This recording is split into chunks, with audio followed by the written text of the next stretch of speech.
Hi, my name is Katie Binkley. I'm one of the counselors at Franklin Heights High School, and I will be bringing to you today the presentation for College Credit Plus for the next school year 2021 and 2022. I wanted to introduce myself before we dive into this presentation, and I hope that you get lots of information from this and then join us for our live Q&A sessions that will be held starting at the end of January. Each school is doing one or two of them each night for any follow-up questions from this presentation. So let's get started. So first thing is what is College Credit Plus? So the state of Ohio has had College Credit Plus around for a long time, but it really has kind of taken off here the past 6 to 8 years, where more and more students are taking advantage of taking college classes while they're in high school. So it is a dual enrollment program. Students not only earn high school credit, but they also earn college credit at the same time. And what we do here at the schools is make sure that the classes that they are enrolled in adhere to the requirements of the college and the high school and are beneficial for the student. So any students grades 7 through 12 can be eligible. They have to be Ohio residents. They have to be living in Ohio for at least 12 months before they can apply to do it. They can take classes in multiple colleges. Most students do one at a time, but we have had some students do College Credit Plus in two or more institutions. It can be a public college or private college. And then we also, want to make sure that they're eligible. So we're going to go through that today and show you what that looks like. So I really like this picture. This gets me excited to talk about the different types of College Credit Plus, because we, talk to students about what works best for them. So there's basically 3 different ones that we mainly focus on. We have the dual enrollment classes. Those are the classes that are held at the high school. So you still get the support, you still get to be around your peers, and you may have a high school teacher teaching the class, or the student is in the class, but the high school teacher is the facilitator. So they get that support staying at the school.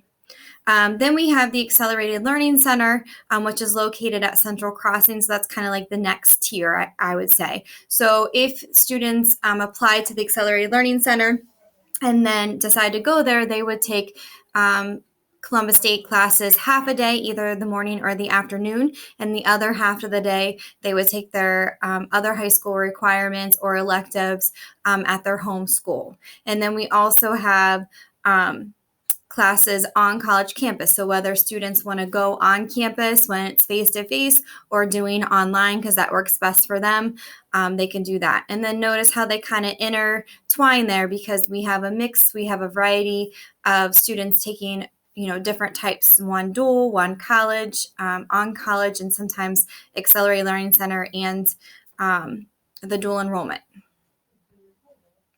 So we want to talk about, since we've been doing this for quite a while now, we want to talk about the big differences between college and high school. So we kind of broke it down into certain topics. So the first one is the role of the parents.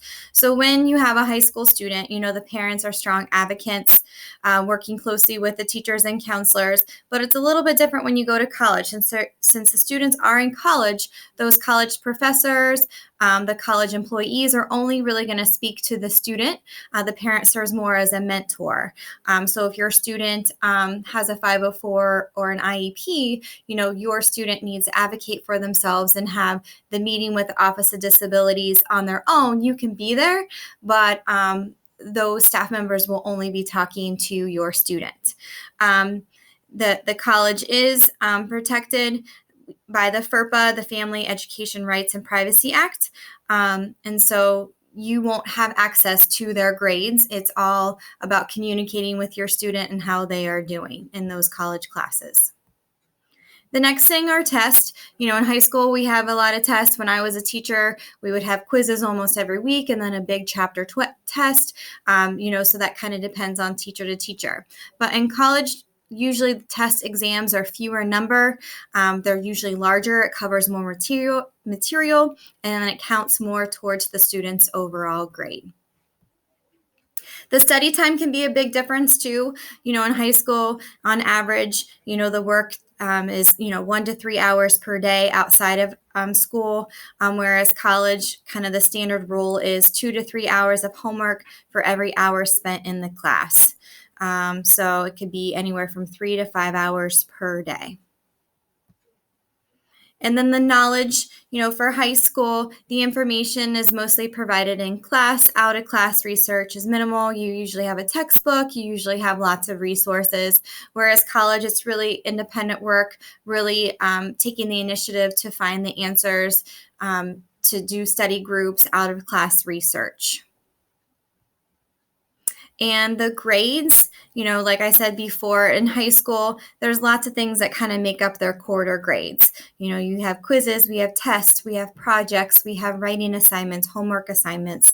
But usually in college, it's less. It's few tests, but the tests are more high stakes. The homework assignments are mainly for enhancing students' learning. A lot of times the homework isn't even assigned to be turned in. It's just for them to make sure they understand the material. And then the other thing we want to talk about, as you talk to your student, are they college ready? So what does college ready mean?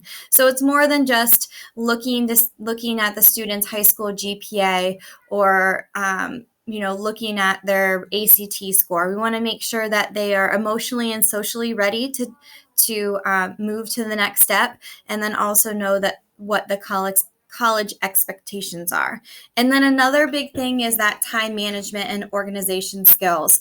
Students can be really quick with getting things done, but if it causes a lot of stress, if they tend to wait to the last minute to start an assignment or turn it in, college, the deadlines are very hard. Whereas sometimes high school teachers are a little bit more flexible. College deadlines, if it's due at midnight, it's due at midnight, and if they don't get it in, it's an automatic 0.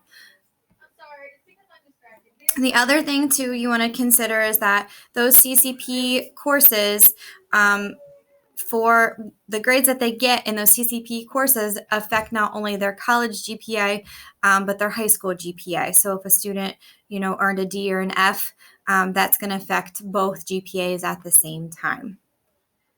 And then also, if a student unfortunately doesn't do well in those CCP classes, it can affect their financial aid moving forward after high school.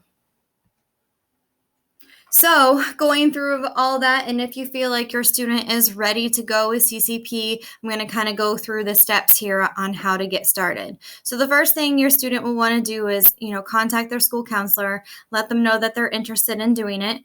And then we always want the students to fill out an intent to participate form. That has to be done every year, no matter if the student started CCP their freshman year and they continue it all 4 years, every year we have to get one of those. That form is just saying that you and the student have been counseled on what CCP is about and all the responsibilities and expectations of taking a CCP course. You understand those. And then the next thing is students must apply to the college. So a lot of times we partner with Columbus State or OSU, making sure that they complete those applications.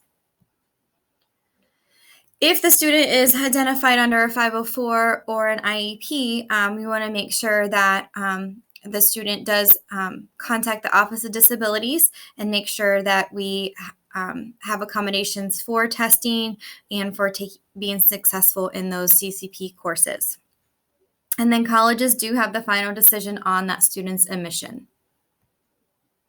After that, we have step 2. So once your student turns in the intent to participate, applies to the college or university, then the next thing we're going to do is make sure they're eligible, that they're college ready based on either their GPA, their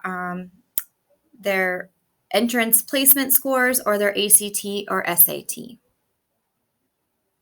So students must score college ready in at least one subtest. So a lot of times if students are trying to go to Columbus State, we have their 2 placement tests, their AccuPlacer, which has a reading and writing component, and then the ALEX, which is a math test. If the student's scores are not college ready, other conditions may be considered depending on the test scores and if the student has an overall GPA of 3.0 or a recommendation from a principal or a counselor.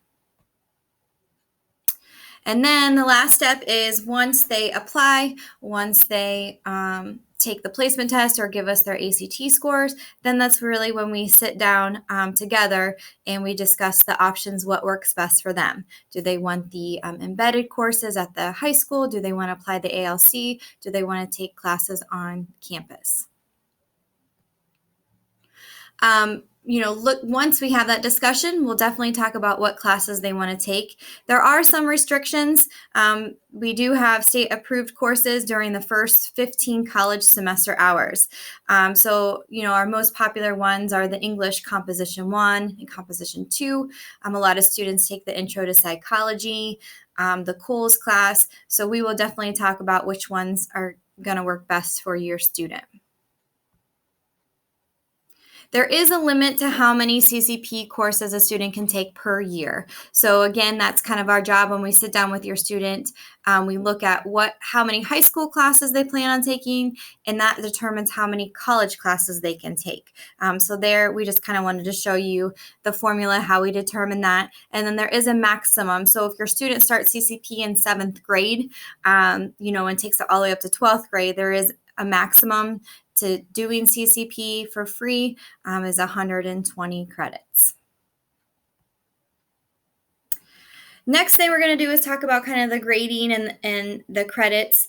So a semester college course of 3 or more credits counts as 1 year of a high school credit. So if a student is taking Composition 1 first semester, even though it only lasts for a semester in the high school world, it actually is a full high school credit. So 3 or more is a 1 year high school credit. And then the weighting of the grades. There is, advantages to taking the College Credit Plus. If your student is worried about their GPA and is trying to boost it, there is a weight to it. You do get bonus points for getting an A, a B, or sometimes a C. Again, we just want to, focus on that the grade the student earns in the college course is applied to both the high school and the college transcript. So your student is starting their college transcript, and so sometimes our students forget by the time they're seniors and they're starting to apply to college, those colleges will ask for your high school transcript and your college transcript. And so your student will have to send both. We as school counselors will send their high school transcript, but then your student will have to obtain their college transcript and send it to the college that they're trying to get into. We do have incidents where, students are not successful in the College Credit Plus classes for many of reasons, but sometimes, when that happens, students are placed on CCP probation. So what that means is after each semester, we get an updated GPA, and any student, there's 2 instances when this will happen. If a student has a lower than 2.0 GPA in their college coursework, or if a student withdraws from 2 or more CCP courses in the same semester, and that would be after the withdrawal deadline. So if that happens in that semester, we meet with the student, we go over what probation means, and then we look and see what they are trying to take the following semester. So with the rule, a student is only able to take 1 CCP course that following semester, and it has to be in a different subject area.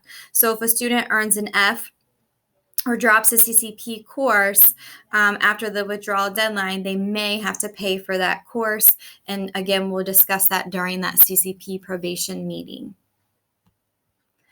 And then if a student is placed on CCP probation, that next semester, they'll be closely monitored. And if they fail to increase their GPA to above a 2.0, then they could be placed on dismissal. And what that means is that the student may not enroll in any CCP courses for the following college term. And then after 1 term on dismissal, the student may submit an appeal to request the school allow the student to return to CP. There are books. The books are free, but they are, a property of Southwestern. So you'll want to make sure that when they get them, they also return them to us, or they will be added to their student fees. And they should not order them themselves. If they end up ordering the books, let's say on Amazon, or something happens where they end up ordering it themselves, they are responsible for that shipping cost. So we want to make sure that they work with the college or their school counselor to get the books, and they won't have to pay for them. There are summer classes available. Some students like to take some classes over the summer. So we just want to let you know that. It kind of comes up pretty quickly. We do allow students to do that, but that gets added on to their next school year. So when we talk about that whole maximum of 30 college credits per school year, that summer term counts in the next school year, so the 21-22 school year. So the classes normally start in the middle of May, and they can start registering for them in February. Again, they'll meet with their school counselor. They have to fill out a registration form to get registered for those classes. And then we do want to talk about, one of the College Credit Plus circles on the umbrella was taking the classes on campus. So this is important. Any student taking CCP courses on a college campus must have the courses approved by the school counselor or admin before registering. We want to just make sure they pick the classes that meet their high school graduation requirements. We always want to look and make sure that they're taking the classes that they need to. If a student does not get the CCP course approved by the high school counselor or admin prior to taking the course, the student could be responsible for paying for the course. And then students taking classes on campus must provide their own transportation and cover parking expenses. So if a student chooses to go to OSU or on campus at Columbus State, they have to provide their own transportation and own parking. But if a student gets into the ALC at Central Crossing, we do provide that transportation to and from their home school. One thing just remember, this is we try to have everything kind of planned around April 1st. So a student must complete the intent to participate form by April 1st. That way we know when we want to make sure they get tested, we want to make sure they get registered, get an ALC application in, and they must complete one each year. The presentation we're doing today, it'll be online, so you can click on these to get any more information that you need. And then you'll also want to click on the presentation for the Accelerated Learning Center if your student is interested in doing that half-day program at Central Crossing. And just like I said before, we are having follow-up Q&A sessions. We'll have those live links here on our website that you can click. You can see each school is doing one or two. It looks like the first one is at Franklin Heights with me, January 21st. Just because your student goes to Central Crossing, if the 21st works for you, you can definitely click on there and I can answer any questions if you have any, but you can kind of look and see when your school is having it and what time, and hopefully one of those works out for you. Hopefully this information was helpful, and we look forward to seeing you and your student on one of these live sessions with any follow-up questions. Thank you. Have a great day.